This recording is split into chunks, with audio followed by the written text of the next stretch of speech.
બરાબર. આ બીજ મંત્ર છે અને એમાંથી પછી 4 વેદો જન્મા. એ વેદોનો પાછો સાર કાઢવામાં આવ્યો, 18 પુરાણ બન્યા. એટલે તમામનો સાર ટૂંકમાં વેદ માતા ગાયત્રી મંત્ર છે. આટલો આ મહાન મંત્ર છે મારા ભાઈ બહેનો. હવે એવા મંત્રનો ઉચ્ચાર નારદજીએ કે આ ઇન્જેક્શન તો સફળ થાય ને થાય, એટલે ગાયત્રી મંત્રનો પ્રયોગ કર્યો. પણ જ્ઞાન વૈરાગ્યની મૂર્છા દૂર થવાની તો વાત ન્યારે આંખનું મટકું ન માર્યું ને જરાય હૈલાઈની. નારદજીને નવાઈ લાગી. ભારેમાં ભારે ઇન્જેક્શન માર્યું તોય આ લોકોની મૂર્છા દૂર ન થઈ. નારદજી વિચાર કરે હવે શું કરવું, એટલે એણે બીજો પ્રયોગ કર્યો. દવા બદલાવી. વેદના જે મંત્રો હતા એનો ઘોષ, વેદ મંત્રોનો ઘોષ પેલા 2 બાળકો ઉપર કર્યો. પણ આળસમાં પડેલા બાળકો જરાય સડવડાટે ન થયો, આંખે ન ખોલી.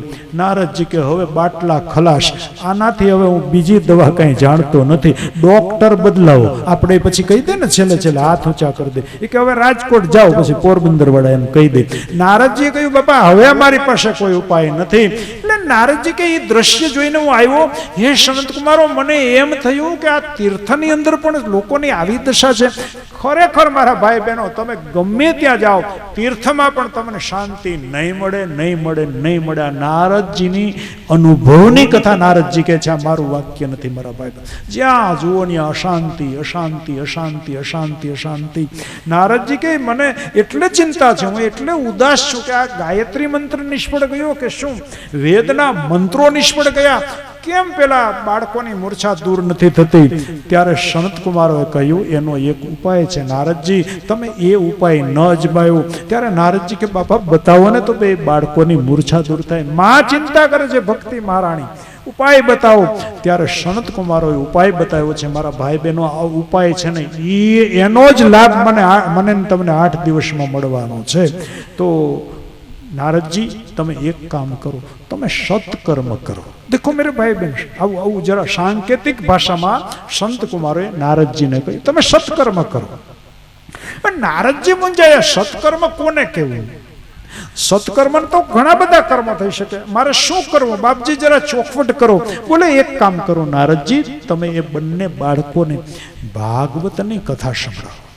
ભાગવતની કથા સાંભળવાથી એ બંને બાળકોની મૂર્છા દૂર થશે. દેખો મેરે ભાઈ બહેન, આ સત્કર્મ છે. એટલે મારે ને તમારે હાથે, એક વક્તા તરીકે મારા હાથે અને એક આયોજકો તરીકે તમારા હાથે અને શ્રોતાઓ તરીકે આપણા બધાના હાથે એક 8 દિવસનું સત્કર્મ થવાનું છે. એટલે બીજો ફાયદો. બીજું, મારા ને તમારા જ્ઞાન વૈરાગ્ય પણ મૂર્છિત થઈને પડ્યા છે. આપણે બધા ભક્તિ ખૂબ કરીએ છીએ પણ જ્ઞાન અને વૈરાગ્ય વગરની કરીએ છીએ. મારી ને તમારી ભક્તિ અધૂરી છે, એટલે એને ફળ નથી આવતું. મીરાની ભક્તિને ફળ આવ્યું, નરસિંહ મહેતાની ભક્તિને ફળ આવ્યું. ઘણા લોકો એમ કહેશે કે એ તો બધા ભોળપણમાં ભક્તિ કરી, કેવલ ભક્તિથી ભગવાનને મેળવી ગયા છે. મારા ભાઈ બહેનો એવી ભ્રમણામાં ભૂલે ચૂકે રહેતા નહીં. મીરા અને નરસિંહ એણે વૈરાગ્ય સાથે ભક્તિ કરી છે, એણે જ્ઞાન સાથે ભક્તિ કરી છે. ઉપરની ભક્તિ નથી કરી, એટલે જ એને ભગવાન મળ્યા છે. નરસિંહ અને મીરાના જ્ઞાનની શું વાત કરવી. ઘણા લોકો એમ કે છે આમ ભોળપણથી ભક્તિ કરીને ભગવાનને મેળવી ગયા. નહીં મેરે ભાઈ બહેન, મીરા અને નરસિંહ મહેતાનું એક પદ લઈ લ્યો તમે, એક પદ દાખલા તરીકે સાબિત થઈ જશે કે આ લોકોએ સમજીને ભક્તિ કરી છે, જ્ઞાન સાથે ભક્તિ કરી છે. એક જ દાખલો આપું કે જાગને તું જાદવા કૃષ્ણ ગો વાડિયા. ભક્તિનું પદ છે નરસિંહ મહેતા, ભક્તિનું પદ છે. બરાબર. ઘણા લોકો એમ કહે છે કૃષ્ણની ભક્તિ કરી, ભક્તિનું પદ રેચું. ભગવાન સવારમાં ભગવાનને જગાડે નરસિંહ મહેતા, અથવા તો ભાવ એવો છે કે વહેલી સવારે યશોદામાં જાગે અને કૃષ્ણને જગાડે છે. જાગને જાદવા, યદુકુળમાં જન્મો એટલે યાદવ, કે એ કૃષ્ણ તું જાગી જા. શું કામે? તુજ વિના ધેનમાં કોણ જશે, તારા વિના ગાયોને ચારવા કોણ જશે, માટે જાગી જા. આપણને એમ થાય હું યશોદામાં હવારમાં કાનુડાને જગાડે છે એટલું પૂરતું આ છે નહીં મેરે ભાઈ બહેન. ઉપરથી નરસિંહ મહેતાને મત લઈ ગયો, નરસિંહ મહેતાને બરાબર સમજો. એ જ્ઞાન સાથે ભક્તિ કરે છે. આનો અર્થ શું થાય? નરસિંહ મહેતા એમ કે છે કે આત્મરામ યાદવ એટલે આત્મરામ. હે આત્મા તું જાગ. નરસિંહ મહેતા આત્માને જગાડે છે. આપણા બધાનો આત્મા સૂતો છે. આપણે ભક્તિ કરીએ છીએ પણ આત્માને જગાડ્યા વગરની ભક્તિ કરીએ છીએ. નરસિંહ મહેતાએ જ્ઞાન સાથે કરી. પેલા આત્માને ઢંઢોળો, હે આત્મા તું જાગી જા. અને પછી એ સાબિતી આપે છે. જો આમાં તુજ વિના ધ્યાનમાં કોણ જશે. ધ્યાનમાં એટલે ગાયોનો ગોવાળ બનીને તારે જવાનું છે. ગાયો એટલે શું? ગાયને સંસ્કૃતમાં ગો કહેવાય અને ગોના બે અર્થ થાય. એક ગો એટલે ગાય અને એક ગો એટલે મારીને તમારી 10 ઇન્દ્રિયો, 5 કર્મેન્દ્રિય, 5 જ્ઞાનેન્દ્રિય. નરસિંહ મહેતા આત્માને જગાડીને એમ કે છે કે હે આત્મા જાગી જા, નહીતર આ તારી 10 ઇન્દ્રિયો છે ને એ ભક્તિના વનમાં ચરવાને બદલે વાસનાના ખેતરમાં ચરવા જતી રહેશે. કેવું જ્ઞાન સાથે ભક્તિ કરે છે. અને આપણે એમ કહીએ લ્યો ભોળાને ભગવાન હોય, ભક્તિ કરીને હાર પહેરાવા આવ્યા, એમ ન આવે મારા વાલા, એમ થોડા આવે. જ્ઞાન સાથે સમજીને કરી છે. હજી એનું વધારે પ્રમાણ. કેવો સુંદર મજાનો શબ્દ જો, 360 ગોવાળ ટોળે વળ્યા. અહીંયા આંકડો આવ્યો દેખો, 360 નો આંકડો આવ્યો. હવે આપણને એમ થાય ત્યારે 360 ગોવાળિયા જઈશે વૃંદાવનમાં, ગોકુલમાં, અથવા તો નરસિંહ મહેતાને આંકડો વાલો હશે એટલે લખ્યું 360 ગોવાળિયા. નહીં મેરે ભાઈ બહેનો, બહુ સમજીને જ્ઞાન સાથે નરસિંહ મહેતા ભક્તિ કરે છે. 360 ગોવાળ એટલે વર્ષના 360 દિવસ. નરસિંહ મહેતા ચેતવે છે આત્માને, જાગી જા. 360 દિવસમાંથી વડો રે ગોવાળીઓ એટલે મોટો દિવસ ક્યારે આવીને ઉભો રહેશે એ મને તને ખબર નથી. માટે આત્મા તું જાગ, તું જાગ. મોટો દિવસ એટલે કયો દિવસ? હું તો માનું છું એટલે કહું છું, જે દિવસે આપણે ઘેરે વધારે માણસો ભેગા થાય ને એ આપણી જિંદગીનો મોટામાં મોટો દિવસ. ઘણા લોકો એમ કે આપણો જન્મ દિવસ એ મોટામાં મોટો. હવે તેથી કેટલા માણસો હતા? એક આપણી માં હતી, આપણો પરિવાર હતો, બહુ તો ઓલી નર્સ આવી તો એ હોય, બરાબર, આડોશ પાડોશના 2-3 બહેનો હોય, એટલે એ કાંઈ મોટામાં મોટો દિવસ નહીં. તો ઘણા લોકો જન્મ દિવસને મોટો માને. ઘણા લોકો એમ કે અમારા લગ્ન થયા ને તેથી જાજા માણસો હતા, એ મોટામાં મોટો દિવસ નહીં. લગ્નમાં કેટલા માણસો હતા જેને કંકોતરીઓ લખી હતી, એ બિચારા આવ્યા હતા, બાકીના તો કોઈ આવી ન શકે. એટલે એ મોટામાં મોટો દિવસ નહીં. પણ જ્યારે હું ને તમે મરશું એ આપણો મોટામાં મોટો દિવસ છે. એનું કારણ કંકોતરીઓ નહીં લખવી પડે. જેને ખબરું પડશે એ બધા વગર કંકોતરીએ દોડીને આવશે. અને તેથી આપણે આંગણે આપણો દુશ્મન છે ને એ આવીને ઉભો રહી જશે કે હવે જવાય, કે હવે વાંધો નહીં, હવે છેલ્લી જેને વિદાય દેવાની છે. એટલે આ દુશ્મનો પણ આવશે. એનો અર્થ એવો થયો તેથી બધાય આવશે. તે દિવસ જીવનનો મોટા મોટો દિવસ છે. એટલે નરસિંહ મહેતા સમજીને ભક્તિ કરે છે. જુઓ, 360 ગોવાળ હતો. અને ગોવાળ શબ્દ કેવો બધો સરસ મજાનો. ગાયોને જે વાળે ભક્તિના ખેતરમાં ચરવાને બદલે વાસનાના ખેતરમાં ઇન્દ્રિયો જતી હોય એને જે વાળે એનું નામ ગોવાળ. અને એ ભગવાન જ કરી શકે. એ અર્થમાં આત્માને જગાડે છે. અને પછી શું લખે સરસ મજાનું નરસિંહ મહેતો, કે જ્યારે છેલ્લો દિવસ આવીને ઉભો રહેશે ત્યારે શું બનશે? દહીં તણા આ દહીં થરા અને ઘી તણાય ઘેવરા, પછી કઢીએલા એ દૂધ તે. આમ નામ વાઇટકો રહી જાય ચાનો. એ રકાબી હોઠ સુધી પૂગે નહીં, ભરેલી રહી જાય. અડધી પીતી હોય ને અડધી રહી જાય, અડધી બીડી જગતી હોય ને અડધી એમને રહી જાય. મારા ભાઈ બહેનો અને પ્રયાણ કરવું પડે. એ અર્થમાં નરસિંહ મહેતો લખે છે. તો એનો અર્થ એવો થયો નરસિંહે સમજીને ભક્તિ કરી. કેવું સુંદર મજાનું લખે.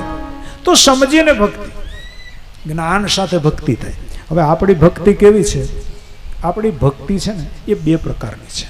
એક, મારી ને તમારી ભક્તિ ગતાનુગતિક છે. દેખો, ગતાનુગતિક એટલે આમ સમજણ કાંઈ નથી પણ પહેલેથી હાયલું આવે એટલે આપણે કરીએ. આ જન્માષ્ટમીમાં જો ને અમારા બેનો ચૂલો ઠારે. પૂછો તમે કે શા માટે ઠારો છો? તો કે મારા સાસુ ઠારતા એટલે હું ઠાર. ગતાનુગતિક એમ ચીલો હાયલો આવે. પછી સાસુ બેઠા હોય તો એને પૂછો, બાઈજી તમે કેમ ઠારો? કે મારા બાઈજી મારા હાવ ઠારતા એટલે હું ઠારું. કોઈને ખરેખર ખબર નથી કે જન્માષ્ટમી ઉપર ચૂલો શું કામ ઠારવું જોઈએ. ઠારે છે બધા, પણ ખબર નથી કોઈને. ગતાનું ગતિ કાયલું આવે. મંદિરમાં દર્શન કર્યા પછી મંદિરના ઓટલા ઉપર બેસવું જોઈએ. બેસવું જોઈએ એટલે બેસવું જોઈએ. શું કામ બેસવું જોઈએ કોઈને ખબર નથી. બધા બેહે એટલે આપણે થોડીક વાર બેહે, પછી ઊભા થઈને જતા રહીએ. કોઈને ખબર છે કે શા માટે બેસવાનું? એ મને માયલું આવે. અને ગતાનું ગતિ ભક્તિ એક ચીલો, બળદોએ જે ચીલો પાડ્યો છે ગાડાનો, બસ એના ઉપર બધા ગાડા હાઈલે જ જાય, હાઈલે જ જાય, હાઈલે જાય. ખબર નથી કોઈને ભક્તિ. આ શું કામ મંદિરમાં જઈને ઘંટ વગાડવાનો? પણ શું કામ વગાડવાનું? ભગવાનનું મંદિર દરવાજો બંધ છે એટલે આપણે કોલબેલ વગાડીએ ને પછી ખોલશે ને પછી અંદર. એ તો 24 કલાક ભગવાનનું મંદિર તો ખુલ્લું છે. અથવા તો ભગવાન સૂઈ ગયો તે ભગત જઈને બેલ મારે ને પછી જાગે ને પછી દર્શન આપે ને, એવું કંઈ છે જ નહીં. ભગવાન સૂઈ જાય તો આપણું શું થાય? અથવા તો ભગવાન બેરો છે તે ઘંટ વગાડીએ ને પછી એ જરાક આમ અવાજ સાંભળે ને પછી એને એમ થાય કે એ કોક આવ્યું કે મારો ભગત, અને પછી જાગે ને પછી. એવું નથી. ગતાનો ગતિ કે એમને હાયલું જ આવે કે ઘંટ શું કામ વગાડવાનો એ કોઈને ખબર નથી. આ બધા પેલા બધા જે જ્ઞાન છે ને મારા ભાઈ બહેનો, આમાંથી 8 દિવસમાં મને તમને મળે છે. એનો અર્થ એવો થાય ભક્તિ અધૂરી છે, એ 8 દિવસમાં પૂરી થાય. મારા ને તમારા જ્ઞાનમાં વધારો થાય. એટલે તો શબ્દ લખ્યો છો 8 દિવસનું જ્ઞાન યજ્ઞ છે. તો ભાગવતી કથાથી ભક્તિની જે અધૂરપ છે, એક અધૂરપ આ જ્ઞાન વગરની ભક્તિ, એટલે ગતાનું ગતિ. પછી બીજી હું ને તમે ભક્તિ કરીએ છીએ, પણ બીજા પ્રકારની જે ભક્તિ છે મારી ને તમારી, એ ભયની મારી ભક્તિ છે. ડરથી હું ને તમે ભક્તિ કરીએ. એક જ દાખલો આપું. નાગપાચમ, શ્રાવણ મહિનામાં નાગપાચમ આવે. અમારા બહેનો નાગલા બનાવે, પછી એની પૂજા કરે, દીવો કરે, એને દૂધ તરે. વ્યાસપીઠથી કહું છું અને વિજ્ઞાન સ્વીકારે છે કે નાગ કોઈ દી દૂધ પીવે નહીં. સર્પ કોઈ દી બહેનો દૂધ જ ન પીવે. સર્પોનો આહાર એ માંસાહારી છે. એ તો માંસ ખાય, ઉંદર ને દેડકા ને એનો બધો આહાર છે. સર્પ થોડો જ દૂધ પીવે. એ કોઈ દી દૂધ પીવે જ નહીં. એ ભ્રમણા હોય તો હવે કાઢી નાખજો. હું તો બહેનો માનું છું એટલે કહું છું, એ પીવે નહીં, એને ન પવાય. ઘરમાં 5 ફૂટના રખડતા હોય ને એને પાઈ દેવાય રોજ એક વાટકો ભરીને. એટલે આખો દિન નળે તો નહીં. હું તો ખરેખર જેવું છે હું અહીંથી બોલી, સવારમાં આપણા પતિ દેવોને પાઈ દેવાય વાટકો ભરી. એ પીવે એને પાવ ને એને બિસાડાને છાયશું પાવ. દૂધ બધું ડેરીમાં ભરું. ઓલો નથી પીતો એને દૂધ પેલો નથી પીતો એને હું કામ પાવ? આ જીવતાને પાઈ દો ને. તો બાપ મારો કહેવાનો અર્થ ભયની મારી ભક્તિ. દેખો, નાગથી ડર લાગે એટલે નાગ પાંચમ. નહીતર એ નાગ જેમ શિવનો એક સભ્ય છે, શિવાલયનો નાગ સભ્ય છે, ભગવાનનું આભૂષણ છે, એમ ઉંદરે પણ એ જ પરિવારનો સભ્ય છે, ગણપતિનું વાહન છે. કેમ નાગ પાંચમ આવે, ઉંદરડા પાંચમ કેમ ન આવે? કારણ કે એને પાંજરામાં પૂરી હગીએ, એનાથી બીતા નથી, ઓલાથી બીએ. તો આ મારી ને તમારી ભક્તિ ભયની મારી છે. આ ચૂલા એટલે જ ઠારે અમારા બેનો કે બાપા ચૂલો ન ઠારીએ ને તો માં શીતળા આવે ને પછી એમાં આડોટે ને પછી હરાપ આપે ને પછી અમારે ગામમાં વાર્તા હોય, બેનો એકાબીજા એવી કરતા હોય. એક બેન ભૂલાઈ ગયા ને પછી શીતળામાં આવ્યા ને પછી એના છોકરાનું આમ થયું ને એનું આમ થયું ને. બિલકુલ અસત્ય છે મારા ભાઈ બહેનો. હું વ્યાસપીઠથી કહું છું, કોઈ દિવસ શીતળા માતા આપણા ચૂલામાં આડોટવા આવે જ નહીં. એની પાસે છત્રી પલંગ છે, 80 ફીટ કરેલા છે, એની પાસે કંઈ ખોટ નથી. એટલે માતાજી ક્યાંય ને આપણા ચૂલામાં કેવી કેવી માણસોએ માન્યતાઓ ભરી દીધી છે. તો બાપ ભક્તિ જ્ઞાન સાથે કરો, ભક્તિ સમજીને કરીએ તો જ્ઞાન અને વૈરાગ્ય મૂર્છિત પડ્યા છે. નારદજીને કહ્યું તો તમે સત્કર્મ કરો, એને ભાગવતી કથા સંભળાવો. તો નારદજીએ કહ્યું બાપજી એક કામ કરો, તમે જ મને કથા સંભળાવો. તો બીજું ભક્તિ જ્ઞાન સાથે કરો અને ભક્તિ વૈરાગ્ય સાથે કરો. ભક્તિનો બીજો દીકરો.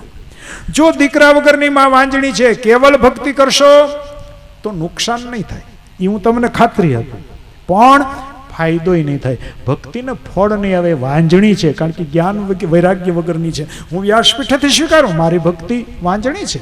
મને હજી દર્શન ભગવાનના સપનામાંય નથી થયા. તમારું તમે જાણો, મારાથી કંઈ તમને થોડું કહેવાય કારણ કે હું એકલો, તમે કેટલા બધા, એક મારો તો રાજકોટ છેટું પડી જાય. તો હું કોઈ ઉપદેશ નહીં, હું મારો એકડો ઘૂંટું છું. તો વૈરાગ્ય સાથે ભક્તિ કરવી. વૈરાગ્યનો અર્થ શું થાય? ભગવા પહેરવાના. કપડાનો રંગ બદલે મારા ભાઈ બહેનો કોઈ ફેર ન પડે. હું વ્યાસપીઠથી બોલું છું, બહુ સમજી સમજીને બોલવું પડે. કપડાના રંગ બદલે કંઈ નહીં થાય, જીવન જીવવાનો ઢંગ બદલી જાય એનું નામ વૈરાગ્ય. કથા સાંભળ્યા પછી જીવન જીવવાનો ઢંગ બદલવાનો છે. વૈરાગ્ય એટલે શું? ભાગવત કોઈને 8 દીમાં ભગવા પહેરાવા નથી આવ્યું, મેં નથી પહેરા. 105મી મારી કથા છે. કોઈને પહેરાવવાનાય નથી ને કોઈ પહેરે નહીં ને પહેરવાનાય નથી. હું વ્યાસપીઠથી કહું છું, પહેરા એને વ્યાસપીઠથી મારા પ્રણામ. મારો કોઈ નિંદાનો આશય નથી મારા ભાઈ બહેનો. પણ સત્ય હકીકત આ છે, વૈરાગ્યનો અર્થ શું થાય?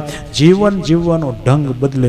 દેખો મેરે ભાઈ બહેન, ભગવાને ધરતી ઉપર સૃષ્ટિની અંદર જેટલા જેટલા પદાર્થો રચ્યા છે એ બધા આપણા માટે રચ્યા છે, આપણા માટે બનાવ્યા છે.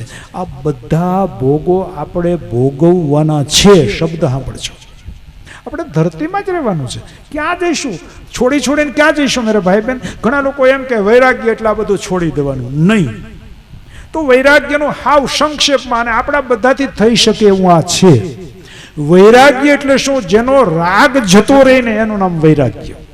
રાગ એટલે શું? રાગ એટલે જોડાણ. શબ્દ સાંભળજો, રાગ એટલે જોડાણ. મારે ને તમારે સૃષ્ટિના એટલે કે પ્રકૃતિના બધા પદાર્થોને ભોગવવાના છે. એક દાખલો આપું, આંબો. આ ભગવાને આંબો બનાવ્યો, એમાં કેરી ઉગાડી. કોઈ દિવસ કોઈની વાડીમાં એવો દાખલો બન્યો? અમારા બાલાગામની કોઈ વાડીમાં નથી બન્યો. કિંદરખેડાની કોઈ વાડીમાં બન્યો હોય તો હું વ્યાસપીઠે ઉતરું પછી મને કહેજો કે અમારી વાડીમાં શાસ્ત્રી જે આંબો છે ને એમાં એક દી ભગવાન આવીને કેરી ખાધી. ખાઈ છે કોઈ? એણે એના માટે બનાવ્યું, આપણા માટે બનાવ્યું. તો શું આંબો ખાવો એ રાગ છે? કેરી ખાવી એ રાગ છે? નહીં મેરે ભાઈ બહેન, કેરી ખાવી એ રાગ નથી. જો કેરી ખાવી રાગ હોય તો ભગવાન આંબો બનાવે જ નહીં. આપણા માટે તો બનાવ્યું. આવું બધામાં સમજી લઉં. આવું ખાલી એક દાખલો આપું છું. ભગવાને બંગલો આપ્યો હોય ને તો બંગલામાં રહેવાનું. ભગવાને મોટર આપી હોય તો મોટરમાં બેસો, પાપ નથી. વ્યાસપીઠેથી બહુ નિંદા કરે. ભગવાન તો ગરીબનો જ છે ને પૈસાદારનો નથી ને. ભગવાન બધાનો છે. ભગવાન પૈસાદારને ત્યાં પણ આવે અને ભગવાન ગરીબને ત્યાં પણ આવે. ભગવાન બધાને ત્યાં આવે ને. ભગવાન ક્યાં નથી પહેલા એ મને બતાવો. ભગવાન તો બધે છે. તો ભગવાને જે સુવિધા, અને ભગવાને ખુદે ભોગવું છે. જ્યારે ગોકુળની અંદર હતા ત્યારે છાણ વાસીદા કર્યા, ગોવાડા કર્યા ભગવાને. ગાયોને ચારી, વાછરડાઓને ખુલ્લા પગે ચાર્યા. અરે આહીરોની કન્યાઓ નાચ નચાવવાના બાને એક છાલિયું ભર છાશ આપે. એ કનૈયા તું અમારા આંગણામાં નાચ. તો ભગવાન એક ખાટી છાલિયા ભર છાશ માટે બ્રહ્માંડનો નાયક, અખિલ બ્રહ્માંડનો નાયક, સાક્ષાત બ્રહ્મ, એ ગોવાલણોના ફરિયામાં નાયચોય ખરો. એક છાલિયા છાશ હતું થઈને. અને એ નહીં, ભગવાન જ્યારે સોનાની દ્વારકાનો રાજા બને તો 56 ભોગે આરોગે. વાં ખાટી છાશું પીધી. એટલું જ નહીં, ગોવાળિયાના મોઢામાંથી રગેડા નીકળતા હોય એ રગેડા ભગવાને ચાટ્યા છે. અને અહીંયા 32 જાતના તો પકવાન બનાવતા રોજ. કારણ કે બનાવવા વાળામાં એમાંય પાછા 8 પટરાણી. હવે એમાં કંઈ ઘટે? 32 જાતના તો ખાલી મીઠાઈ જ.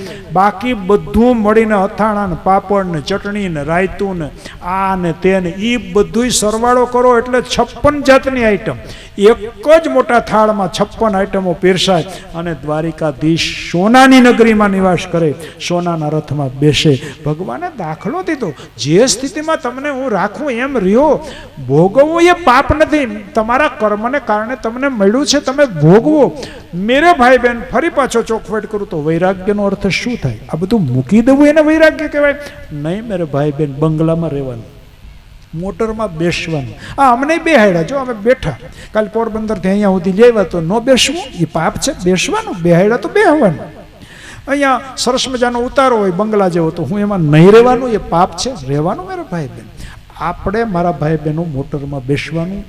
એ રાગ નથી. રાગ ક્યાં જન્મે? મોટર આપણામાં બેહી જાય ને એને રાગ કહેવાય.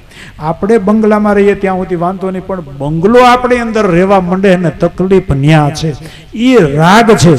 આ રાગ મટી જાય, તમે મોટરમાં હો કે બંગલામાં હો કે ઝૂંપડામાં હો, કોઈ ફેર પડતો નથી. રાગ જ નથી. દેખો, હું દાખલો આપું. એ ગોકુળની અંદર યશોદામાએ જે ભગવાનને પ્રેમ આપ્યો છે, ગોપ ગોવાળિયાઓએ પ્રેમ આપ્યો છે. કેવો પ્રેમ! કોઈ પણ માણસ રાગથી એની હારે બંધાઈ જાય ને, પણ ભગવાન બંધાણા નથી. એક ઝાટકે એ વ્રજને મૂકીને ભગવાન મથુરામાં નીકળી ગયા છે. કેવો બધાને રડતા મૂકીને દેખો નીકળી ગયા, કારણ કે રાગ નથી. અને હું ને તમે, મારે ને તમારે પણ આ મથુરામાંથી એક દિવસ નીકળવાનું છે. આ જ મથુરા છે. મારું ને તમારું શરીર છે ને એ મથુરાનો કિલ્લો છે. પછી જરાસંધ આવ્યો ને, મથુરાને ઉપર હુમલા કર્યા. કેટલા હુમલા કર્યા? 17 વખત હુમલા કર્યા. આ જરાસંધ ઉપર 17 વાર હુમલા થાય. ખોખરું થઈ જાય. જરા એટલે ઘડપણ હુમલા કરશે ને આને ખોખરું કરી નાખશે આ મથુરાને. અને પછી ભગવાને નીકળી જશે. છેલ્લે મથુરામાંથી ભગવાન નીકળી ગયા. એનો અર્થ એવો થયો, ભગવાન જ્યાંથી નીકળ્યા ને એના તરફ એને રાગ નથી. રાગ નથી એટલે તો એક ઝાટકે છોડી, કોઈ યશોદાના પ્રેમને છોડીને નીકળી શકે? કોઈ ગોવાળિયાના પ્રેમને છોડીને નીકળી શકે? મેરે ભાઈ બહેન, આપણે એક દી નીકળવાનું છે. એટલા માટે ભક્તિ કરો. ભક્તિ ભગવાન સાથે જોડાવા માટે છે. ભક્તનો અર્થ શું થાય? જે વિભક્ત નથી એ ભક્ત. હું ને તમે ભગવાનથી વિભક્ત, છૂટા પડી ગયા છીએ.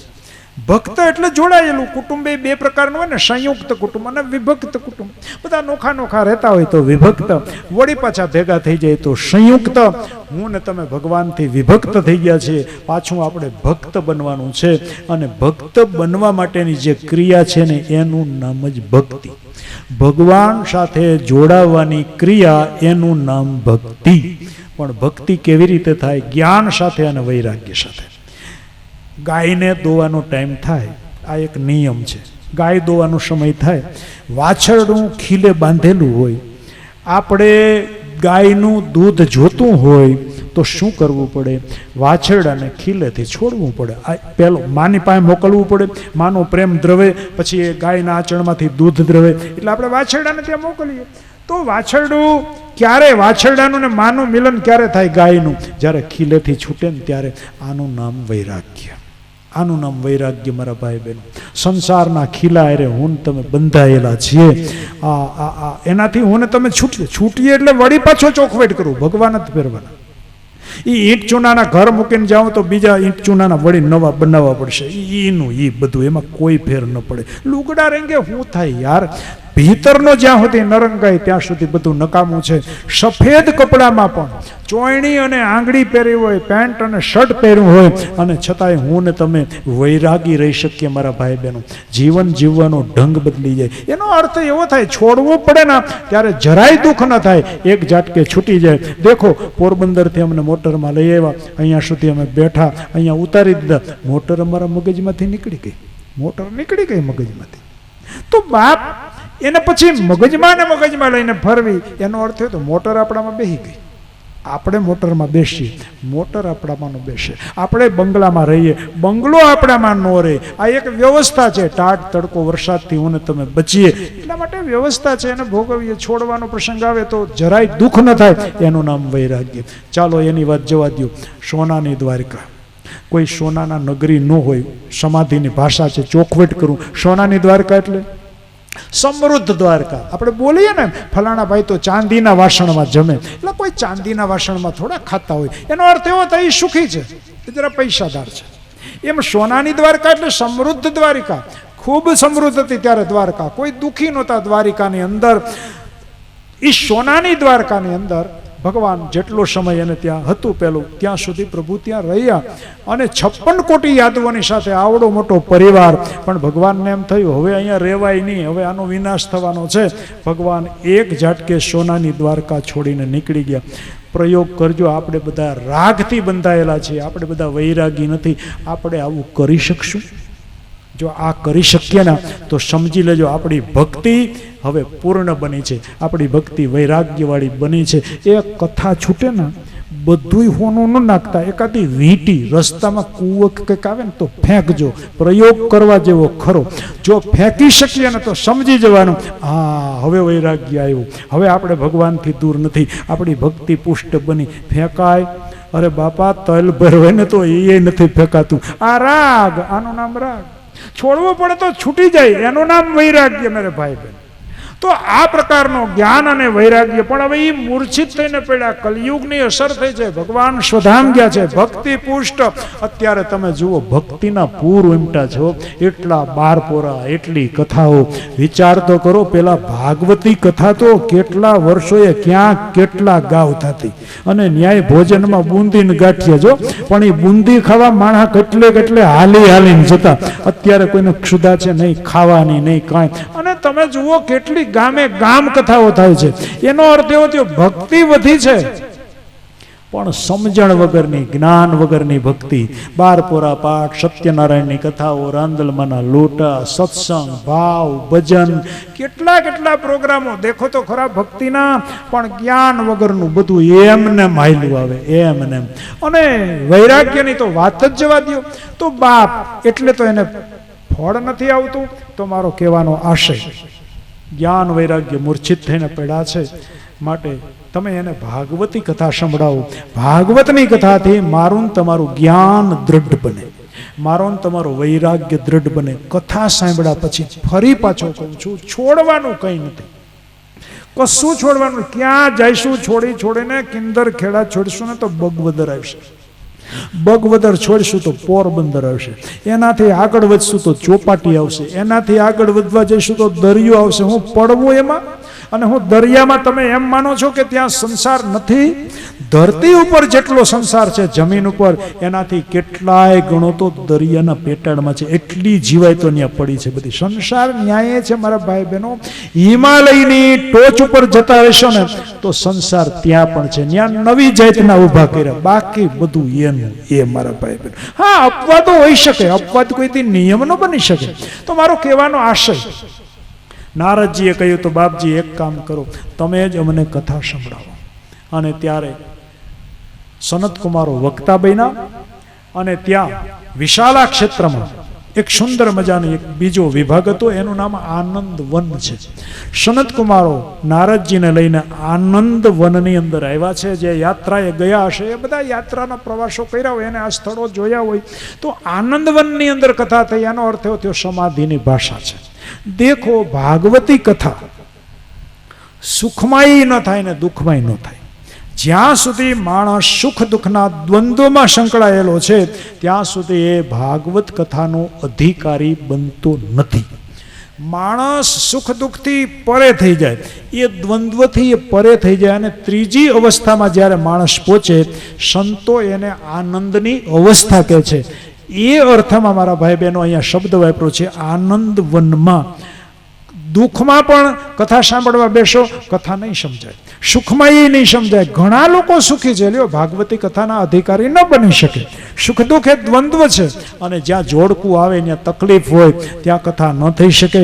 આનંદવનની અંદર બધા આવ્યા છે. એક ત્રીજી અવસ્થા છે, સુખ અને દુઃખથી પરે.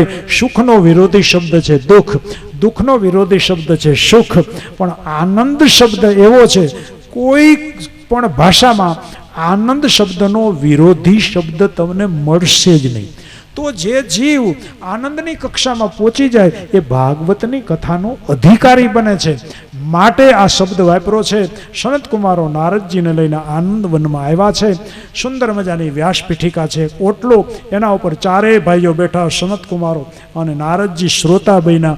આ વાતની ખબર, બાજુમાં એક ઋષિનો આશ્રમ છે, એનું નામ છે ભૃગુ ઋષિ. ભૃગુ ઋષિને આ વાતની ખબર પડી કે નારદજી અને સંત કુમારોનું મિલન થયું છે. અહીંયા સંતો પધાર્યા છે, મહાન સંતો, બ્રહ્માજીના માનસ પુત્રો છે.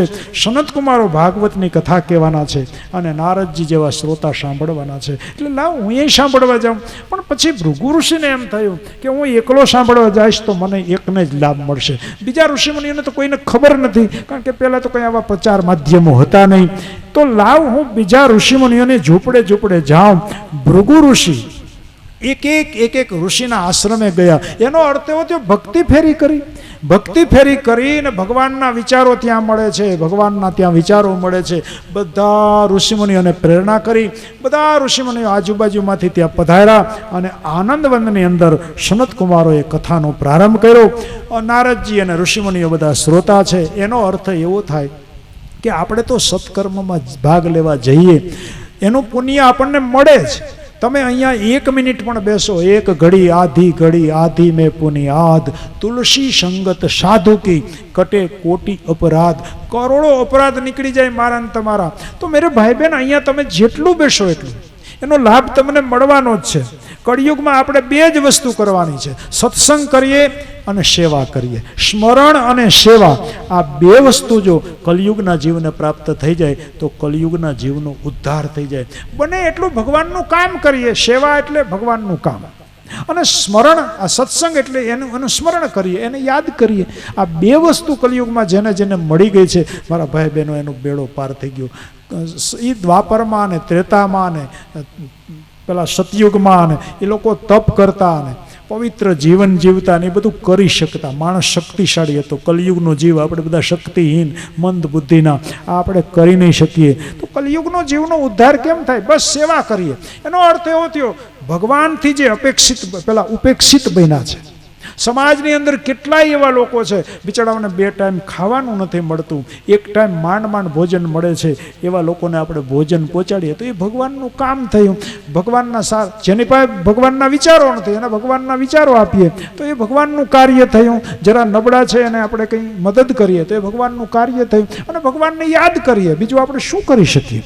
આટલું થઈ જાય તો એ કલિયુગમાં બેડો પાર થઈ જાય. મેરે ભાઈ બહેન, કળિયુગના દોષો અનેક છે, ગણ્યા ગણાય નહીં એટલા દોષો છે કળિયુગના. પણ કળિયુગનો એક મોટામાં મોટો ગુણ છે મારા ભાઈ બહેનો, અને એ છે સ્મરણ. બસ કળિયુગમાં કંઈ નહીં કરીએ, ભગવાનને યાદ કરીએ અને ભગવાનનું કામ કરીએ આપણાથી બને એટલું. અને શાસ્ત્રકારો તો એમ કે દોડીને કામ કરો, ભગવાનનું કામ દોડીને કરો. પણ એમ ન થાય તો જેટલું થાય એટલું પણ ભગવાનનું કામ કરીએ અને ભગવાનનું સ્મરણ કરીએ. પૂરું થઈ ગયું. આપણે કંઈ જપ તપ વ્રત આપણે કરી નહીં શકીએ, આપણી તાકાતે નથી. રાફડા બાજી જાય ને, રાફડા એકાશને એટલું બે હતા.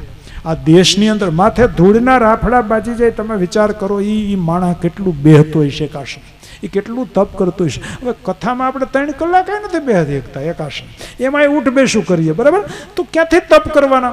અને આપણે તો વ્રતે બીજી ભાતના. એમ થાય કે હવે આ અનુકૂળ નથી તો આપણે તો વ્રત તોડી નાખીએ. તૂટે એને વ્રત ન કહેવાય. આપણે તો વ્રત એ ભાતના ભજી, આમ સોમવારનું વ્રત રહ્યા હોય, દર સોમવાર આપણે રહેતા હોઈએ, અને મિત્રને ત્યાં બેહવા જાય ને થોડોક આગ્રહ કરે કે સોમવાર તો આ પાછો આવવાનો છે, ગરમ ભજીયા છે, 2 ખાઈ લ્યો, કંઈ વાંધો નહીં, સોમવાર તો પાછો આવવાનો છે. તો તરત કહીએ તમારો બહુ આગ્રહ છે તો લાવો 2, પછી 2 ખાઈએ, 22 ઉલારીએ. મારા ભાઈ બહેનો, આપણા વ્રત હોય બીજી ભાતના. અને ખરેખર તમે જોજો, અમારા બહેનો તો હજી કાંઈક વ્રત કરે. આપણો ભાઈઓનું તો એ કામ જ નથી. એ શક્તિ રૂપા છે એટલે કરી શકે. 5-5 દિવસ મોરું ખાય. તમે જો તો મીઠા વગરનું એક પેલું શું કહેવાય, 3 વાર ખાય, એમાં એક વખતે જરીકે મીઠું હોય ને તા તો આપણો મગજ છટકે છે. હું મોરું થું બનાવ્યું, દેખો એક વારે આપણે મોરું નથી ખાઈ શકતા. અમારા બહેનો તો હજી એટલું કરે, આપણે તો એટલું નથી કરી શકતા. હા, પણ પાછું અમારા બહેનો 6ઠે દિવસે પાછું હોથ વારી લે, 5 દિનનું ભેગું ખાઈ લે. એટલે આપણા વ્રત બધા એવા. એ તો પાછું એનું એ થયું ને. આપણે ભાઈઓ તમે જોજો, અમારા બહેનો અતિ આગ્રહ કરે, આખું વરહ કાંઈ રહ્યો છો, આ જન્માષ્ટમી આવી, મોટામાં મોટો તહેવાર, એક આઈટમ તો કરો. તો આપણે વળી એક આઈટમ રહીએ. પણ એ પેલા અમારી બહેનો પાસે શરતો કરે, ફલાહારમાં શું છે એ આગલી રીતે લિસ્ટ આપો તો મારો વાલો બીજેથી આઈટમ રહે. એ આ છે માંડવી પાક છે, મોરિયો છે, પેંડા કરવાના છે, ભેંસના દૂધના. તો અહીંયા તો માંડ તૈયાર થાય. અમારા બહેનોને અનુભવ છે આ બધો. એ એટલું ફલાહાર કરે, આગલે દિવસે વધારે જમી લે, કાલ પાછી આઈટમ છે, આઈટમ નથી ઠેપલા દાબી લે, ઢેફલા, પછી આઈટમ રે, એટલું બપોરે ફરાળ કરે ને તોય પાછું રાતે 12 વાગે. દરેક બહેનોને અનુભવ છે આપણા વ્રતો કેવા છે એનો હું દાખલો આપું. રાતે 12 વાગે ઉઠીને દલીલ કરે, હવે એ કે કાનનો જન્મ થઈ ગયો. કાનનો જન્મ તો આપણે જન્મમાં તેથી જ થઈ ગયો. કૃષ્ણ જન્મ થયો એમ બોલ મારા વાલા, એમ બોલ.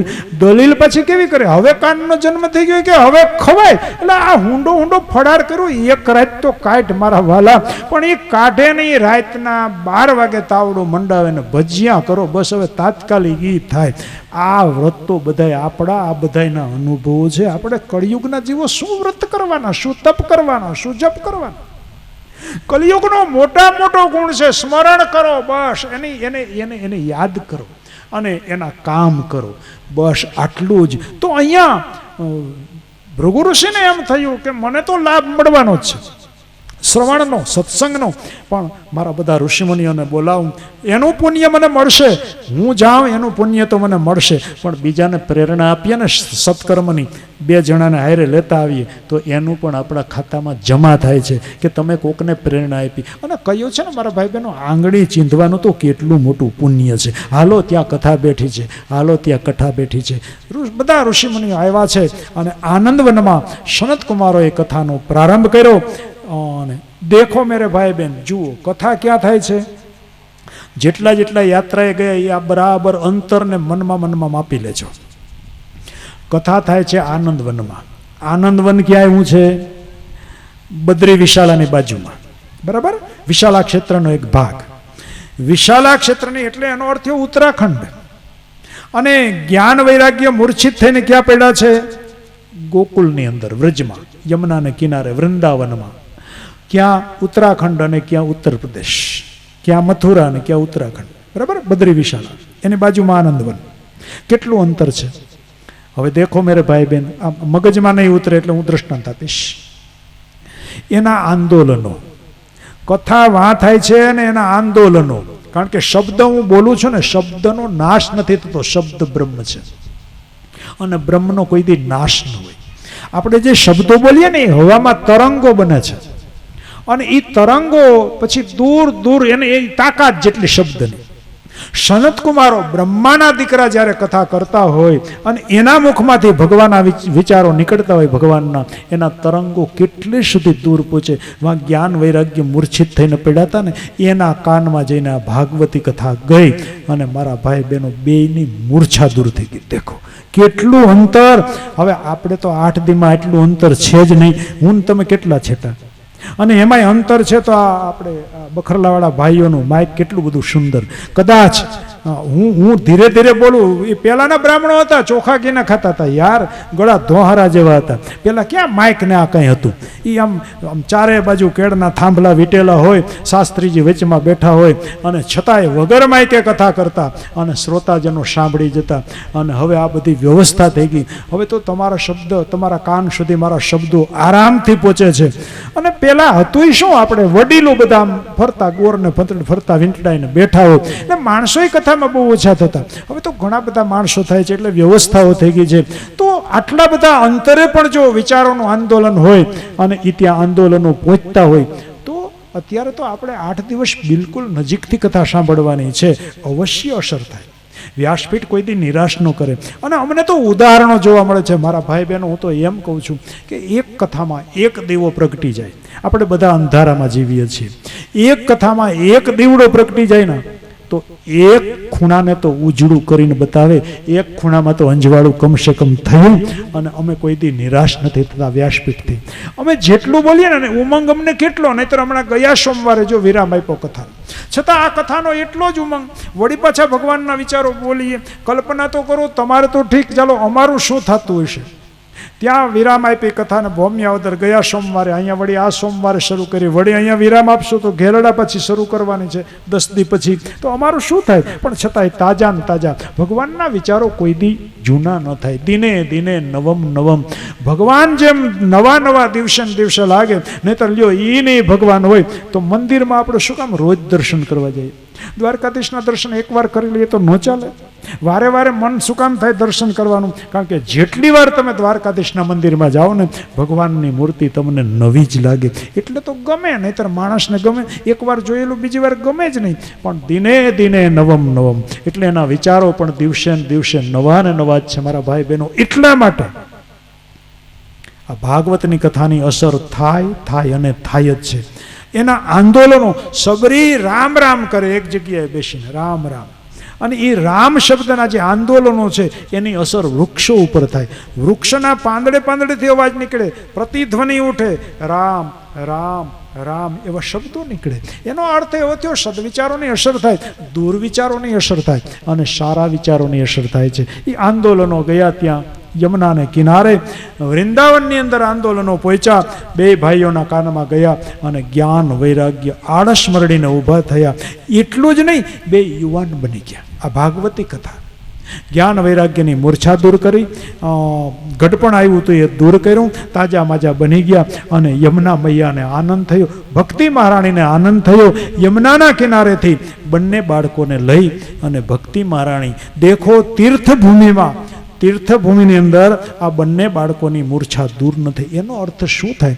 તીર્થમાં ઠીક છે આપણે એવું માનીએ, સારા વિચારો હોય, મારી કોઈ પેલી નિંદા કરવાનો આશય નથી, પણ તીર્થભૂમિ પણ તમારા જ્ઞાન વૈરાગ્યને જાગૃત નહીં કરી શકે એનું આ પ્રમાણ છે. ભક્તિ મળે, તીર્થમાં જાઓ એટલે ભક્તિ પુષ્ટ બને, તમારી ભક્તિ છે ને એ બળવતર બનશે, પણ જ્ઞાન વૈરાગ્ય તીર્થમાંથી નહીં મળે, એ તો તમને ભાગવતમાંથી જ મળશે. બીજા તીર્થમાં આપણે જવું પડે. આપણી શરીર સારું હોય તો જઈ શકીએ, શરીર સારું હોય ને પૈસા ન હોય તો એ ન જઈ શકાય, અથવા તો મેરે ભાઈ બહેન પૈસા હોય ને શરીરે સારું હોય પણ ઈચ્છા શક્તિ ન હોય તોય ન જઈ શકીએ. તો આ કથા એવી છે, મેરે ભાઈ બહેન તમારે ન જવું પડે, તમારે રાજકોટ નથી આવવું પડ્યું, ભાગવતી કથા તમારે આંગણે સામેથી આવીને ઊભી છે. તો મેરે ભાઈ બહેન મનની શાંતિ માટે જ્ઞાન વૈરાગ્યને જાગૃત કરનારી આ દિવ્ય કથા. પછી તો ભક્તિ મહારાણી આવ્યા પોતાના બે બાળકોને લઈને ત્યાં આનંદવનમાં જ્યાં કથા થતી હતી, અને ભક્તિ મહારાણી કથા સ્થળમાં આવી અને જ્ઞાન અને વૈરાગ્યની સાથે ભક્તિ મહારાણી નાચવા લાગ્યા. નારદજીને આનંદ થયો, જે હેતુ હતો એ સિદ્ધ થયો. કથાની અંદર મેરે ભાઈ બહેન જ્ઞાન અને વૈરાગ્ય સાથે ભક્તિ આવીને નાચે છે. અહીંયા ભક્તિ નાચશે એટલું જ નહીં, પોતાના બે બાળકોની સાથે નાચવાની છે 8 દિવસ. અને હવે આપણે એને જો માણી ન શકીએ તો આપણા જેવા કોઈ કમભાગી નહીં. તો મેરે ભાઈ બહેન મારે થોડી ચોખવટ કરવી છે કે આ દ્રવિડ દેશ કયો? આ આપણા શરીર ઉપરની કથા છે. દ્રવિડ ભક્તિ મહારાણી અહીંયાથી જ પ્રગટે છે, આપણા શરીરમાંથી. તો દ્રવિડ દેશ આપણા શરીરમાં કયો? જ્યાં ભક્તિ પ્રગટી. આપણા શરીરમાં ભક્તિ ક્યાં પ્રગટે? દ્રવિડ એટલે જે દ્રવે, દ્રવે એટલે કે ઓગળે. આપણા શરીરમાં ભગવાને 10 ઇન્દ્રિયો મૂકી છે, 5 કર્મેન્દ્રિય, 5 જ્ઞાનેન્દ્રિય. આ 10 માંથી જે ઓગળે એને દ્રવિડ દેશ કહેવાય. તો આપણા શરીરનો કયો પ્રદેશ? તો કે હૃદય. આ એક જ અંગ એવું છે એ ઓગળે છે. હાથ કોઈ દી ન ઓગળે, કોઈ દી કોઈના હાથ રડ્યા એવું સાંભળ્યું, કોઈનો પગ રેડ્યો એવું સાંભળ્યું નહીં. આંખ જ રડે. એ આંખ રડે એ કોનું પ્રમાણ છે? તો કે હૃદય પીગળે. આંખ ક્યારે રડે? હૃદય જ્યારે પીગળે ને ત્યારે આપણી આંખ રડે છે. તો હૃદયમાંથી ભક્તિ પ્રગટે છે. આ દ્રવિડ દેશ હૃદયમાંથી એ જન્મે. પછી એ યુવાન ક્યાં બની? તો કે હું કર્ણાટકમાં ગઈ ને એટલે યુવાન બની. હૃદયમાંથી ભક્તિ પ્રગટી ગઈ, એને યુવાન બનાવવી હોય તો, ભક્તિને નાચતી કરવી હોય તો એ ભક્તિ આપણા શરીરમાં બીજું એક અંગ છે, એનું નામ છે કર્ણાટક. કર્ણ એટલે કાન, કર્ણ એટલે તમારા મારા કાન. આ કાન દ્વારા મારીને તમારી ભક્તિ પુષ્ટ બને છે. એનો અર્થ એવો થયો હૃદયમાંથી પ્રગટી એલી એ ભક્તિને યુવાન બનાવી હોય તો ભગવાનના વિચારોને વારે વારે કાન દ્વારા સાંભળો એટલે ભક્તિ પુષ્ટ બની જશે, યુવાન બની જશે. અને ત્યાર પછી આખા શરીરમાં એક એક અંગની અંદર ભક્તિ વ્યાપી જશે. મહારાષ્ટ્ર એટલે આખું શરીર, અને આખા શરીરમાં ભક્તિ પુષ્ટ બનશે. પણ જો ગુજરાતમાં એને મોકલી, ગુજરાત એટલે શું? ગુર્જર. જો એમાં જર શબ્દ આવે, જર એટલે ગઢપણ, જરા એટલે ગઢપણ. ભક્તિ ત્યાં જઈને જીર્ણ બની જાય છે. એનો અર્થ એવો થયો ગુજરાતમાં મારે તમારે સાવધાન રહેવું પડશે. એનો અર્થ એવો થયો ગઢપણમાં સાવધાની રાખવાની, નહીતર ભક્તિ પાછું એનું પૂરું ઓહરી જાય. યુવાનીમાં હોય ઘટપણમાં ઓહરી જાય તો ધ્યાન રાખવાનું, ઘટપણમાં ભક્તિને હાચવવાની છે. એટલા એ અર્થમાં ગુજરાતમાં જીર્ણ થઈ. પણ વળી પાછી ભાગવતની કથા સાંભળીએ એટલે ભક્તિ પુષ્ટ બને, જ્ઞાન વૈરાગ્ય પુષ્ટ બને. તો જ્ઞાન અને વૈરાગ્યને પુષ્ટ બનાવનારી આ સુંદર મજાની કથા આપણે 8 દિવસમાં સાંભળવાની છે. મારા ભાઈ બહેનો, વ્યાસપીઠથી હું ભાગવત ભગવાનને વિનંતી કરું કે હે ભગવાન, તું મને એવી શક્તિ આપ કે જ્ઞાન અને વૈરાગ્યની વધારનારી ભક્તિને આનંદ આનંદિત કરનારી આ 8 દિવસની કથા હું સારી રીતે ગાઈ શકું અને ભગવાનને પ્રાર્થના કરું કે મારા તમામ શ્રોતાજનોને પણ એવી તું શક્તિ આપે હે પ્રભુ કે એ પણ 8 દિવસની કથા સાવધાન થઈને બડે પ્રેમ છે, બડે આનંદ છે, જ્ઞાન વૈરાગ્યને વધારનારી, ભક્તિને આનંદિત કરનારી આ કથાને મારા શ્રોતાજનો પણ સારી રીતે સાંભળી શકે એવી પ્રાર્થના કરીને મારા ભાઈ બહેનો હજી એક ખુલાસો કરીને મારી કથાને વિરામ આપું. વાણીને આજના દિવસને આપણે કથામાં સાંભળ્યું કે નારદ મુનિએ થોડાક બાટલા ચડાવ્યા. એમાં પહેલો બાટલો એટલે કે પહેલી સારવાર એણે ગાયત્રીનો મંત્ર પહેલાના જ્ઞાન વૈરાગ્યના કાનમાં નાખ્યો. ઘણા લોકો, અને હું વ્યાસપીઠથી કહું છું, ગાયત્રી મંત્ર મહાન છે. ગાયત્રી મંત્રના તોલે એકેય મંત્ર ના આવી શકે. બધા મંત્રો મહાન છે, પણ એમાંય ગાયત્રી મંત્ર મહાન છે. આમાં પ્રમાણ મળશે.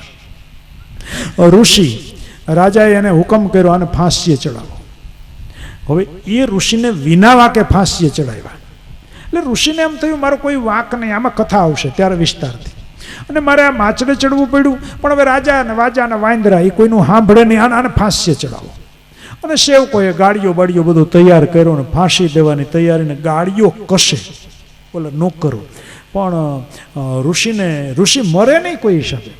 મરે નહીં એનું એક કારણ છે કે જ્યારે એ ફાંસીના માચડે લટકતા હતા ત્યારે એ ગાયત્રી મંત્રનો ઉચ્ચાર કરતા હતા. ધ્યાન દેજો મેરે ભાઈ બહેન, આ ગાયત્રી મંત્રનો એટલો પ્રભાવ એ મૃત્યુને ઠેલે, મરણને ઠેલી દે, આટલો મોટો ગાયત્રી મંત્રનો પ્રભાવ છે. તો અહીંયા કેમ અસર ન કર્યો ગાયત્રી મંત્રએ? કેમ મૂર્છા દૂરને, મરણને ઠેલી શકે તો આની મૂર્છાનો દૂર કરી શકે? અવશ્ય કરી શકે, પણ ન થઈ શકી એનું કારણ. પછી બીજું વેદના મંત્રો. તો વેદના મંત્રો માટે તો શું કહેવું, એમાંથી તો 18 પુરાણોની રચના થઈ. વેદના સૂત્રોનો સાર 18 પુરાણ. તો વ્યાસ મુનિએ એનો વિસ્તાર કર્યો અને 18 પુરાણની જેમાંથી રચના થઈ શકી. એ વેદો વિશે તો શું કહેવું મારા ભાઈ બહેનો, પણ વેદના મંત્રો એ કામ ના આવ્યા એનું કારણ છે મેરે ભાઈ બહેન. એનો અર્થ એવો થયો ગાયત્રી મંત્ર પ્રભાવક નથી એમ નહીં, વેદના મંત્રો પ્રભાવશાળી નથી એમ નહીં. મેરે ભાઈ બહેન ધ્યાન દેજો, ગાયત્રી મંત્ર છે ને એ બીજ છે. વેદ છે એ વૃક્ષ છે, અને શ્રીમદ ભાગવત છે ને એ એનું ફળ છે. હવે આપણે કેરીનો રસ માણવો હોય, રસ પીવો હોય, રસનું સુખ ભોગવવું હોય, અથવા તો રસ એટલે રસાયણ, બીમારી દૂર કરવી હોય તો રસાયણ લેવું પડે. તો કેરીનો રસ છે એ જ બીમારી દૂર કરી શકે. ગાયત્રી મંત્ર એ બીજ છે, એનો અર્થ એવો થયો એ આંબાની ગોઠલી છે. હવે તમારે રસને માણવો હોય તો ગોઠલીને તમે ગમે એટલા બટકા ભરો, એ રસનો સ્વાદ આવે ન આવે. ફરી પછી સાવધાન કરું છું, ધ્યાન દેજો, કથા વ્યવસ્થિત સાંભળજો. 2 જ મિનિટની કથા. ગાયત્રી એ ગોઠલું છે, બીજ છે. વેદ છે એ વૃક્ષ છે. કારણ કે ગાયત્રી રૂપી મંત્રમાંથી 4 વેદની બ્રહ્માજીએ રચના કરી. વહેલું ગાયત્રી મંત્રનું ઉચ્ચારણ થયું અને એમાંથી 4 વેદ રચાયા. આપણે બોલીએ છીએ ગાયત્રી માટે શું વપરાય છે? વેદ માતા ગાયત્રી, બરાબર? આપણે બધા જાણીએ છીએ ગાયત્રી એ વેદોની માતા છે. એનો અર્થ એવો થયો એ ગોઠલી છે અને એમાંથી વેદરૂપી વૃક્ષો જન્મે. તો વેદો છે એ વૃક્ષ છે. હવે તમે મને એમ કહો, જેમ ગોઠલીના બટકા ભરે કેરીનો સ્વાદ માણવા ન મળે રસનો, એમ આંબા રૂપી વૃક્ષ અને આંબાને તમે ગમે એટલા બટકા ભરો, કેરીના રસનો સ્વાદ મળે નહીં મળે. રસને માણવો હોય તો રસ જ, ફળને જ લેવું પડે. તો એવી રીતે જ્ઞાન અને વૈરાગ્યને જાગૃત કરવા હોય એને રસાયણ પાવું પડે. ગોઠલાના બટકા તમે ગમે એટલા ભરાવો એ જાગૃત ન થાય. એમ વૃક્ષને, વેદના મંત્રોને પણ તમે ગમે એટલા બટકા એને ભરાવો, એની મૂર્છા દૂર ન થાય. એને તો કેરીનો રસ જ પાવો પડે. તો ગાયત્રી મંત્ર એ બીજ મંત્ર છે, એ બીજ છે. વેદના મંત્રો એ વૃક્ષ છે, અને શ્રીમદ ભાગવત એનો સીધો રસ છે. અને રસાયણથી જ માણસની બીમારી દૂર થાય. આટલા માટે થઈને ગાયત્રી મંત્રની અસર ન થઈ, વેદના મંત્રોની અસર ન થઈ, અને ભાગવતજીની સીધી અસર થઈ. કારણ કે આ રસ છે, સીધો રસ છે. બીજું, હવે તો એનો અર્થ એવો થયો તો શું ગાયત્રી મંત્ર કોઈ દી જપવો નહીં? વેદ મંત્રોનો કોઈ દી સહારો લેવો નહીં, એના હું ઉચ્ચારણો ન કરવા, નહીં, એવું નહીં કરતા. દેખો મેરે ભાઈ બહેન, કેરી ક્યારે પ્રાપ્ત થાય મને ને તમને? મારે ને તમારે રસ પીવો, રસ કેરીમાંથી મળે. કેરી ક્યારે મળે? તો કે આંબો હોય તો. આંબા વગર કેરીયું મળે? આ ગાંડા બાવરમાં થાય તો કેટલા છે લ્યો આપણા વિસ્તારમાં, 12 માસ નો કેરીયું ખાય ને મોજ કરીએ, નો મળે. કેરી જોતી હોય તો આંબાનો સહારો લેવો પડે, બરાબર? આંબો હોય તો જ કેરી આવે. એમ 4 વેદો છે એ આંબો છે. જો 4 વેદ ન હોત તો મને તમને આ ભાગવત રૂપી કેરી મળત નહીં. એટલે આંબોય અગત્યનો થયો. આંબો ન હોય તો કેરી નહીં. અને આંબો ક્યારે હોય? ગોઠલી હોય તો. વેદ મંત્ર, વેદ માતા ગાયત્રીનો મંત્ર હતો તો એમાંથી 4 વેદ થયા. ગોઠલી હતી તો આંબો થયો. આંબો હતો તો કેરી આવી. કેરી આવી તો એનું રસાયણ આવ્યું. રસાયણ મળ્યું તો જ્ઞાન વૈરાગ્યની મૂર્છા દૂર થઈ. એટલે મહત્વ પાછું ગોઠલા તરફ જાય. ગોઠલું ન હોય તો કાંઈ ન થાય. એટલે વેદ ગાયત્રી મંત્ર ન હોત તો વેદ ન હોત, અને વેદ ન હોત તો એનો સાર રૂપી આ 18મું પુરાણ ન હોત મારા ભાઈ બહેનો, એ ભાગવતજી ન હોત. તો મેરે ભાઈ બહેન, આને કારણે જ્ઞાન વૈરાગ્યની મૂર્છા દૂર થઈ. તો નથી લાગતું આપણામાં ભક્તિ ખૂબ છે પણ જ્ઞાન વગરની છે, વૈરાગ્ય વગરની છે. હું એક જ પ્રશ્ન પાછો પૂછું, ઓટલે હું કામ બેહું? ના બધું મેં કીધું, ઘંટ શું કામ વગાડવાનું? બધા વગાડીએ એટલે વગાડીએ. હજી એક પ્રશ્ન પૂછું, અનાજ બધું હરખું કે નહીં? અનાજમાં કોઈ ભેદ ખરો? બાજરો ખાઈએ તોય પેટ ભરાય, ઘઉં ખાઈએ તોય પેટ ભરાય, મકાઈ ખાઈએ એનાય ભરાય છે ને. બધા અનાજનો હેતુ એક જ છે. એવી જ રીતે મારા ભાઈ બહેન, આટલા અનાજ, આટલું ધાન્ય, પછી બરછટ હોય કે આવું હોય, એમાં ભગવાનને કેવલ ચોખા શું કામ ચડે? મગ કેમ નહીં? અડદ કેમ નહીં? કેમ બાજરો આવીને મુઠિયા નથી ચડાવતા? ચોખા જ કેમ? જો મને જવાબ આપશો કોઈ? ઊંચી આંગળી કોઈ કરતા નહીં, કાંઈ મૂંઝવવા નથી આવ્યું. વળી પાછા મૂંઝાઈ બેહતા નહીં કે હું તમને 8 દી મૂંઝવવા આવ્યો નથી. આપણે બધી શોખવેટું જ કરવી છે અહીંયા. ઠીક છે, હું શિક્ષકનો જીવ છું ને, એટલે આવા ક્યારેક પ્રશ્નો પૂછીશ, એ આવી જાય પંડમાં. શિક્ષક પાછો મૂળ હોય તો આવે ને. તો હું પ્રશ્ન પૂછું, ચોખા શું કામ ભગવાનને ચડાવવાના? કોઈને આવડે તો હું આનંદમાં આવીશ, ન આવડે તો ચિંતા કરતા નહીં, હું ચિંતામાં નાખવા નથી આવ્યો. કેમ અહીંયા કાલથી એક મુઠ્ઠીભર અડદ લઈને આવજો ને, અડદ ચડાવજો ને. નહીં ચડાવીએ છો. મગ નહીં ચડાવીએ, મકાઈ નહીં ચડાવીએ, ઘઉં નહીં, બાજરો નહીં, મુઠ્ઠીભર ચોખા શું કામે? કોઈ કહેશો તો મને આનંદ થશે.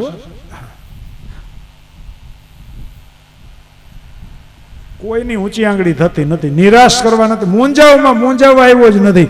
મેરે ભાઈ બહેન, એનો અર્થ એવો થાય, હે ભગવાન, આ અમે તમને ચોખા ચડાવીએ, એનો અર્થ એવો થાય, હે ભગવાન, અમારું જીવન છે ને આ ચોખા જેવું ચોખ્ખું બનાવજે. એ એટલા માટે ચોખા ચડાવીએ, અમારું જીવન ચોખ્ખું બને, ચોખા જેવું બને, જેથી કરીને જેમ ચોખા તારા ઉપર ચડે છે એમ અમને પણ કોક માથા ઉપર ચડાવે. એના આનું નામ જીવન કહેવાય. એટલા માટે ચોખા. પુષ્પ ચડાવવાનો અર્થ શું થાય? ગોરબાપા કે એટલે ચડાવી દેવાનું, આમ છાબડીમાંથી લઈને પુષ્પ ચડાવવો, એનો અર્થ એવો થાય, હે ભગવાન, અમારું જીવન પુષ્પ જેવું બનાવજે. એનો અર્થ એવો થાય, પુષ્પનું જીવન ટૂંકું છે. કદાચ તું ભગવાન અમને લાંબી જીવન આપ ન આપ એનો અમને કોઈ વાંધો નથી. ભલે ફૂલ જેટલું, ફૂલનું જીવન કેટલું, ફૂલનું આયુષ્ય કેટલું, સવારમાં ખીલે ને સાંજે તો ખરી પડે.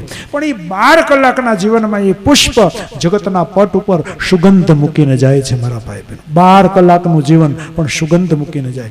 ઉકૈડાનું ઉંમર કેવડી, એક વરસ ઉકૈડા જીવે, એક વરસ દાબા નાખવા પડે, દાબા. પણ નિહરું ન થાય પડખે, નાક દબાવવું જ પડે બાજુમાં નીકળો એટલે. તો ભગવાન, અમે તને પુષ્પ ચડાવીએ છીએ, એનો અર્થ એવો થાય, અમારે ઉકૈડા જેવું લાંબુ જીવન નથી જીવવું. અમારા જીવનમાંથી દુર્ગંધ પ્રગટે એવા જીવનને અમારે શું કરવું? હે પ્રભુ, નાનું જીવન બનાવજે પુષ્પ જેવું, પણ સુગંધિત બનાવજે. એનો અર્થ એવો થયો કે જગતના પટ ઉપર અમે સુગંધ મૂકીને જઈએ. પાછળથી લોકો એવા સૂત્રો લખે અમારી પાછળ, છાપામાં ફોટો છપાવે, અમારા ફોટાની નીચે સૂત્ર લખ્યું હોય, ફૂલ ગયું અને ફોરમ રહી ગઈ. આનું નામ જીવન કહેવાય. એટલે પુષ્પ ચડાવવાનું, નહીતર લોકો લખશે ઝાડવું ગયું જગ્યા થઈ, સૂત્ર બદલી નાખશે. બધાને નડીએ ઉકૈડા, બધાને નડે, હું કામના. કોઈ બાજુમાંથી નીકળે મળવા તૈયાર ન થાય. તો મારો કહેવાનો આશય એવું અમારું જીવન ન બનાવજે. એ ભાવ લઈને પુષ્પ ચડાવો, એક જ પુષ્પ ચડાવો પણ ભાવથી. બાકી દોથા ભરે ભરેને ચડાવીએ, હૃદયમાં કોઈ ભાવ ન હોય, મનમાં કોઈ ભાવ. ભાવની કિંમત છે, વસ્તુની કોઈ કિંમત નથી. એ ઘઉં હમણાં તમારા ખેતરમાં થાય, ખડામાં પડ્યા હોય ત્યારે 200ના મણ, ઈને ઘઉં વેપારીના ગોડાઉનમાં વહી જાય એટલે 400ના મણ. ઘઉં તો ઈ નાય છે, પદાર્થ ઈ નો. ભાવ ફરી ગયો મેરે ભાઈ બહેન, ભાવની કિંમત છે, વસ્તુની કોઈ કિંમત નથી. તો મેરે ભાઈ બહેન, આ બધા હેતુઓ છે. તો ભક્તિ સમજીને કરીએ, ભક્તિ જ્ઞાન સાથે કરીએ. ઘંટ વગાડવો એટલે શું? ઘંટનું એક આંદોલન થાય. ઘંટ વગાડો ના તો કેમ વગાડજો? પહેલા ઘંટની નીચે ઊભા રહેજો, બરાબર નીચે, અને પછી ઘંટનો નાદ કરજો. એના આંદોલનો છે ને એ તમારા આ અહીંયા આ ચક્ર સુધી પહોંચશે અને આ બધા કુંડલીઓ બધી જાગૃત થાય અને ત્યારે પ્રભુ દર્શન કરીએ ને તો પ્રભુ અવશ્ય દર્શન આપે. એક હેતુ છે આ બધા મારા ભાઈ બહેનો. ઓટલે બેસવું એટલે દર્શન કર્યા પછી ઓટલે શું કામ બેસવાનું? એનો અર્થ શું થાય? જે મંદિરની અંદર આપણે જઈને જે મૂર્તિને ચર્મચક્ષુથી આપણે જોઈ, આંખ દ્વારા જોઈ ભગવાનને, ભગવાનના સુંદરતાને આપણે નિરીક્ષણ કર્યું, એનો અર્થ એવો થયો ભગવાનના દર્શન કર્યા. પછી ઓટલા ઉપર આવીને બેસીને આંખ મીચીને બેસવાનું છે. એનો અર્થ એવો શું થાય કે જે મંદિરમાં જોયું એને હવે આ મંદિરમાં જોવાનો છે. લાવ જરા જોઉં તો ખરો, અંદર બેઠો, બધા એમ કે છે એ આની અંદર બેઠો છે, લાવ જરા આંખ બંધ કરીને જોઉં તો ખરો, સાચી વાત છે કે ખોટી વાત છે. પછી ભીતર એની અનુભૂતિ કરવી, એટલે ઓટલે બેહવાનું છે. ઓટલે બેહીને કોકના ઓટલા નથી વારવાના. આપણે તો આજકાલ બધા બેહીએ, પણ બેહીને પછી તારી મારી વાતું કરીએ, તારી હાહુ કેમ ને, મારી હાહુ કેમ ને. આજ શેનું શાક કર્યું? તો કે અમારે તો રીંગણાનું છે. તમારા ભાઈને અમારે તો રીંગણા ભાવે જ નહીં, એને તો ભરેલ ભીંડો જ ભાવે, અમારે ભરે. એ બધું હાલે. દેખો, બેહીએ છીએ શું કામ? કંઈ ખબર જ નથી આવે, હેતુ વગરનું એમને માયલું આવે બધું. તો ભગવાનને જલ ચડાવવાનું એનો અર્થ શું થાય? જ્યારે જ્યારે શાસ્ત્રીજી આપણે ભાઈ ચિરાગભાઈ રોજ આપણને કરાવશે સેવા કે ઠાકોરજીને જલ ચડાવો, એનો અર્થ શું થાય? હે ભગવાન, આ જલના જે 2 ગુણ છે ને એ હવે આજથી મારામાં આવે. જલના 2 ગુણ છે. એક માણસની પ્યાસ બુજાવે. હે ભગવાન, અમારું જીવન એવું બનાવ, અમે કોકની તરસ બુજાવીએ, અમે કોકના જીવનમાં એની તરસને શાંત કરીએ. બીજું અમારું જીવન, જલનો બીજો ગુણ છે શીતળતા. કેટલી ઠંડક આપે જલ. તો હે ભગવાન, અમારું જીવન જલ જેવું શીતળ બનાવ, જેથી કરીને બીજાને શીતળતા મળે. એ આપણી બાજુમાંથી નીકળીને એને તાપ મળે એવા ભડકા જેવું જીવન ન બનાવતો, હોળી જેવું જીવન અમારે નથી કરવું. એ કોક ત્યાં ઊભા ઊભા એને તાપ લાગે. હે ભગવાન, અમારું જીવન શીતળ. આ જલ ચડાવવાનો હેતુ. તો એક ભાવ, દહીં ચડાવવું, દૂધ ચડાવવું, આ બધાનો ભાવ છે. પણ આપણો ટાઈમ થઈ ગયો છે. 15 મિનિટ મેં તમારી વધારે લીધી છે, 6:15 થઈ ગયા છે. મને ક્ષમા કરજો, પણ મારી કથામાં થોડું આવું રહેશે.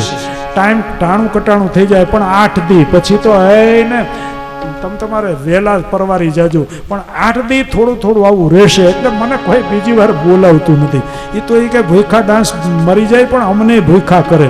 બાપ, આટલું થોડું મારી કથામાં રહેશે ને આટલું તમે મને નિભાવી લેજો 8 દી. એટલે ભલા માણસ કોઈને આપણે બોલાવીએ, એના સારા ગુણો જોઈને બોલાવીએ તો એકાદું નરહું ભેગું આવે ને, એ તો ભેગું આવે આ બધું.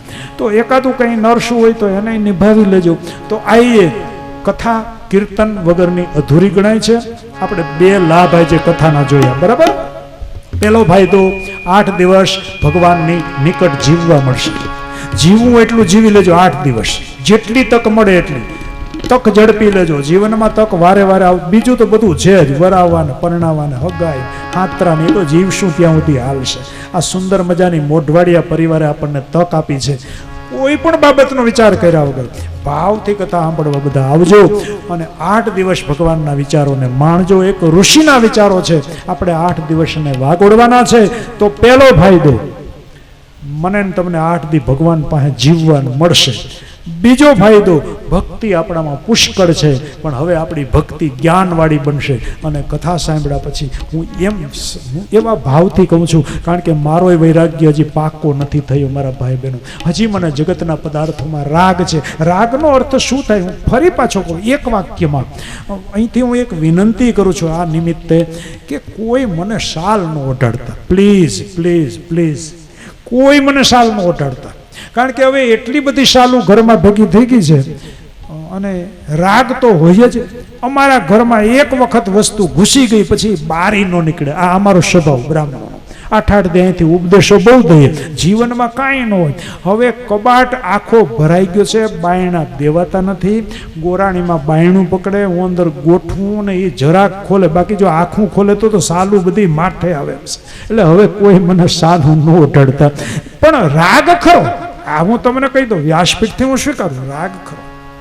એટલે મેરે ભાઈ બહેન, હું પણ એ વ્યાસપીઠથી સ્વીકારું. હજી મારો રાગ જરા પેલો નથી બન્યો, નહીતર પછી આટલી બધી શાલ હોય તો મારે રાજકોટની બજારમાં શિયાળામાં નીકળી જવાય, ફૂટપાથ ઉપર ધ્રુજતા હોય એને ઓઢાડી દેવી જોઈએ.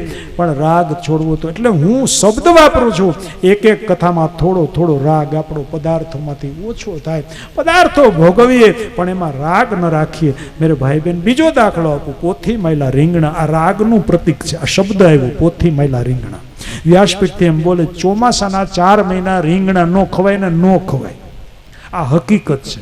શું કામ ન ખવાય? કારણ કે એમાં સૂક્ષ્મ જીવાત થાય. ચોમાસાનું પાણી એને અડે ને એટલે આમ દેખાતી ન હોય પણ સૂક્ષ્મ જીવાત થાય, એટલે ચાતુર્માસ રીંગણા ન ખવાય. અને વ્યાસપીઠથી મારા જેવા બધા કથા, મારા જેવા વિદ્વાનો નહીં, બીજાને અમારો દાખલો.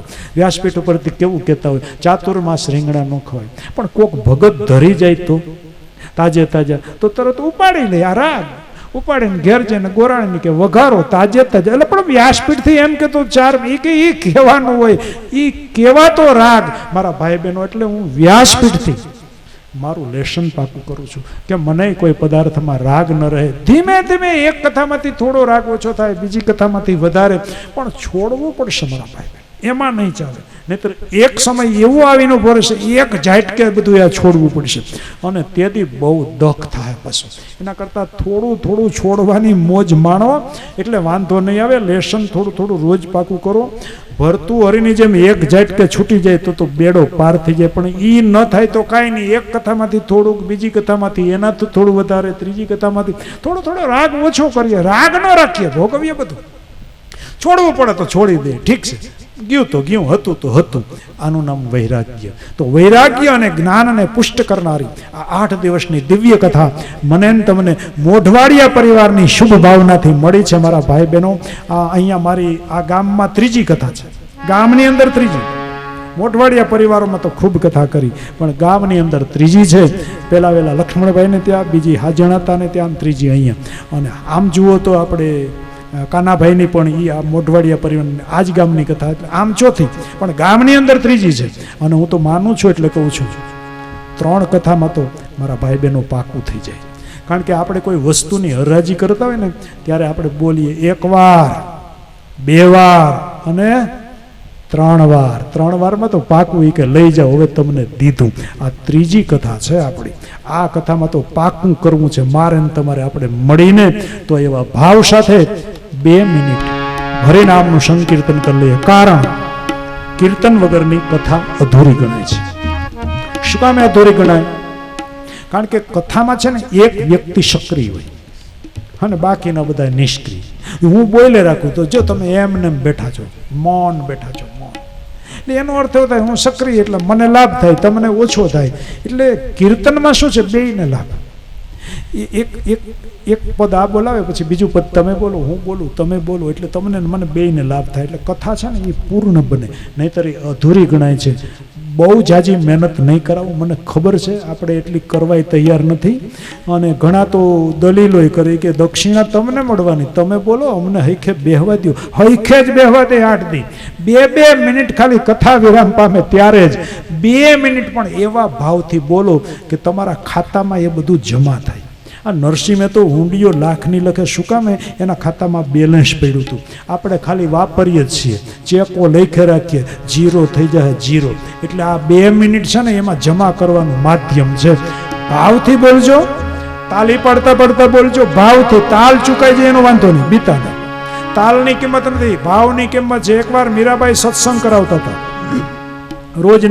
રોજના નિયમ પ્રમાણે સત્સંગ કરાવે અને એમાં લોકો બધા ભક્તો બેસી ગયા હતા અને મીરાબાઈ આમથી હાલ્યા આવે તો કોઈ ભગતે એક પાટિયું માર્યું, એમાં સૂત્ર લખ્યું કે આ બધા આડાવડા ગાય છે એ ઠીક નથી થતું. એટલે બિચારા એ સૂત્ર લખ્યું તાલ છે ગાવ.